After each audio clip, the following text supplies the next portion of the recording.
Hello everyone, कैसे हैं आप सब। एक बार पुनः शिव कोचिंग क्लासेस पर स्वागत है। उम्मीद करता हूं आप सब अच्छे होंगे, मस्त होंगे, बेहतर होंगे। आप सभी की पढ़ाई बेहतर चल रही होगी। क्लास 11th फिजिक्स में बच्चों आज हम बात करेंगे द्रव चालित लिफ्ट के बारे में। पास्कल के नियम का अनुप्रयोग है बच्चों, जो पास्कल के नियम के आधार पर कार्य करता है। और बच्चों आगे हम फिर नेक्स्ट वीडियो में द्रव चालित ब्रेक के बारे में बताएंगे कि हल्का ब्रेक लगा करके बड़े बड़े गाड़ियों को हम रोक सकते हैं किस सिद्धांत पे बच्चों, तो पास्कल के नियम के आधार पर कार्य करता है।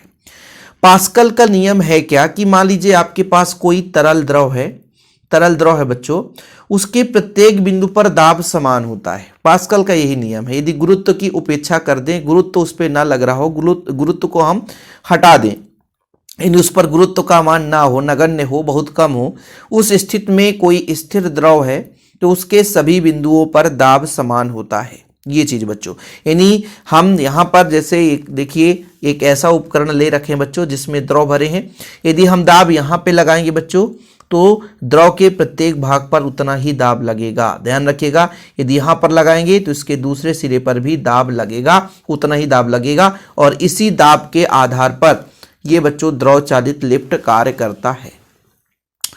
देखिए बच्चों, यह पास्कल के नियम के आधार पर है ना, यह युक्ति है बच्चों, या पास्कल के नियम के आधार पर कार्य करता है, जिसकी सहायता से बहुत भारी वस्तुओं को जैसे कार, जीप आदि को कम बल लगा करके ऊपर उठाने में किया जाता है। इमारत अथवा ब्रिज निर्माण में गर्डर आदि वस्तुओं को उठाकर आवश्यकता अनुसार ऊंचाई तक ले जाने में द्रव चालित लिफ्ट का प्रयोग करते हैं। ये बच्चों आप लोग देखेंगे कि भारी वस्तुओं को उठाना है और हम कितना आसानी से हाथ से थोड़ा सा इधर उधर करते हैं, स्टीयरिंग को उठा देता है। कितनी बड़ी हाथ से थोड़ा सा बल लगाते हैं और कितनी भारी वस्तु को उठाता है। क्यों जानते हैं? ये पास्कल के नियम के आधार पर ही ये पूरा द्रव से ही कार्य होता है। यानी द्रव में इतना ताकत रहता है, बताइए, कि बल हल्का लगाने से वो भारी वस्तु को उठा देता है।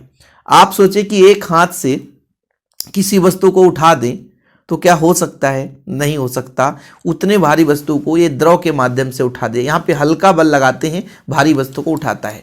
कैसे उठाता है बच्चों, समझिएगा।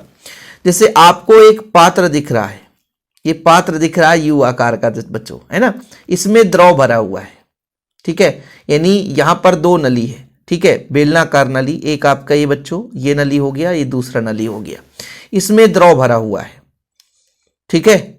जैसे हम आपसे कह दें कि ये जो नली है वो ए है बच्चों और ये जो नली है वो बी है, तो दो आपके पास नली है ना, और ये वाला भाग जो है वो सी है, सी भाग से जुड़ा हुआ है पूरा। यदि हम इसका चित्र का वर्णन करें तब की बात कर रहे हैं कि ए और बी दो नली है, क्षैतिज नली के साथ इसे जोड़कर रखा है। अब बच्चों इसमें हम द्रव भर देते हैं। क्या भर देते हैं? द्रव भर देते हैं। जो आपका नली ए है इस पर एक पिस्टन लगा हुआ है और दूसरा पिस्टन बच्चों जो बी नली है इस पर दूसरा पिस्टन लगा हुआ है। यानी एक पिस्टन P1 है और यहाँ पर पिस्टन P2 है बच्चों, ठीक, ये हो गया। अब क्या होता है कि जैसे जिस वस्तु को हमको उठाना रहता है तो पिस्टन P2 के ऊपर एक, यहाँ पर देखिए, वस्तु को रखने का एक आकार का मान लीजिए कोई प्लेट लगा हुआ है, इस पर वस्तु को रखते हैं और पिस्टन P1 के माध्यम से F1 बल लगाते हैं तो यहाँ पर बच्चों दाब लगता है। वो दाब किसके बराबर होगा? कितना क्षेत्रफल है बच्चों और उस पर कितना बल लग रहा है उसके बराबर है। तो यहाँ पर हम दाब लगाते हैं, यानी बल लगाते हैं, तो यही जो बल है बच्चों यहाँ पर भी दाब के सहारे एक बल लगाता है, जो कि बच्चों यहाँ पे जो दाब होगा वो किसके बराबर होगा बच्चों? दाब समान होगा। अभी से बता रहा हूँ, यहाँ पर चाहे यहाँ पर करें दाब समान रहेगा। तो यहाँ पर जो बल लगेगा F2 लगेगा और एरिया पर डिपेंड करेगा। तो जब हम पिस्टन P1 की सहायता से बल लगाते हैं तो यही बल बच्चों द्रव के माध्यम से ट्रांसफर यहाँ हो जाता है और F2 बल लगता है और इस F2 के कारण कोई वस्तु जो है बच्चों वो आसानी से ऊपर की ओर उठ जाता है। यानी यहाँ हम कम बल लगाएंगे तो भी बच्चों यहाँ पर अधिक बल लगने लगेगा। उस सिद्धांत को भी हम आगे समझाएंगे। तो कहने का तात्पर्य यह हुआ बच्चों कि पास्कल ने क्या बताया था कि भाई यदि द्रव संतुलन की स्थिति में है तो उसके प्रत्येक बिंदु पर दाब समान है।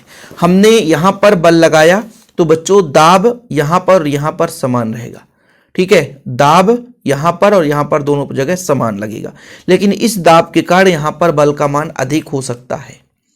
क्यों? क्योंकि क्षेत्रफल थोड़ा सा अधिक है। क्षेत्रफल यहाँ पर कम है और क्षेत्रफल यहाँ पर अधिक है। इस क्षेत्रफल के कारण यहाँ पर लगने वाला बल अधिक होगा और इसी अधिक बल के कारण भारी वस्तु ऊपर की ओर उठ जाता है। वो कैसे कार्य करता बच्चों? यहाँ पर देखिए, जो आपका पिस्टन P1 है, इसके सहायता से F1 बल लगाया गया, तो यहाँ पर जो दाब लगा बच्चों वो बल बटा क्षेत्रफल है। ठीक है सर, ये लग गया। अब यदि हम बात करते हैं जो यहाँ पे जो F2 का मान होगा, F2 का मान होगा वो दाब और क्षेत्रफल के बराबर होगा, दाब गुणे क्षेत्रफल। क्योंकि भाई यहाँ पर तो हमने बल लगाया तो दाब पता हो गया, लेकिन यहाँ पर तो हमने नहीं लगाया। लेकिन यहाँ पर एक चीज पता है कि द्रव संतुलन की स्थिति में है तो प्रत्येक बिंदु पर दाब समान है, तो यही दाब हम यहाँ पर रख देंगे। यानी F2 का मान निकालने के लिए दाब हम F1 बटे A1 कर देंगे और क्षेत्रफल आपका बच्चों कितना हो गया? A2 हो गया। अब यहाँ पर F2 का जो मान है वो किस पर डिपेंड करेगा? आप ही बताओ, वो किस पर डिपेंड करेगा बच्चों?